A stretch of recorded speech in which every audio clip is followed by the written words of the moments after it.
An empire of ignorance, an emperor with no sense, a citizen without confidence, a spine easily bent, a mind easily convinced, a people versus a people, a government laughing at them from a safe distance. The TV talks to us in our sleep, freedom of speech, but we're trying to speak. Another man's words come out, the obedience is sheep, the downfall of man, the bullets in man. We are a species that fail ourselves daily.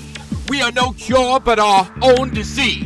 He speaks untruth and propaganda to her concerned people in fear of their own shadow. Convinced courage no longer exists, that every stranger is an enemy. And what stranger her strangers called family and friends pretend to have your back until they have to. And family loves you until they disagree with you, remaining forever faithful to their TV voices, their choices made for them by those that remade them, remold them into replicas of obedience.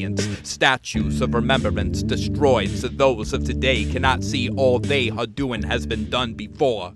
Fear breeds hate and beds unmade. Home is where the heart breaks. During news breaks they made way through walls, climbed through windows, and walked through doors as the uninvited guests that overextended their welcome. But no one really cares until they become the target. Those once targeted can spot the snipers. They know how to catch bullets with their names on them, drawing no attention to this intervention, only practicing stealth on daily walks while blending in with the millions. Imagine a nation was only imagination. Rights and declarations are only decorations, trying to cancel out the last of the survivors of reservations, possessed by processed foods and gas stations. The cheaper solution, a slower death, a manufactured worker and dead before retirement, replaced like parts of the engine of the American dream machine that feeds off human beings. Natural resources tainted with the poor man's blood. Freedom for all but one who paves the sidewalks. Justice for all but the worker of the U.S. companies based overseas. We, the people,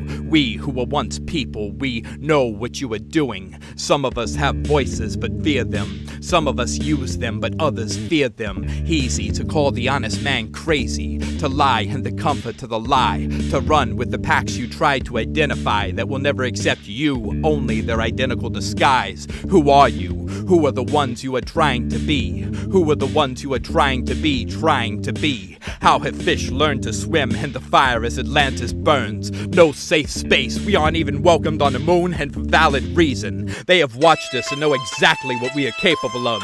Those with their faces buried in their phones may not recall the last of the moon bombings. Their ships are finally showing themselves to the entire world. Final warning, we are targeting the last patch of Eden. We are targeting the last true descendants of the Mediterranean.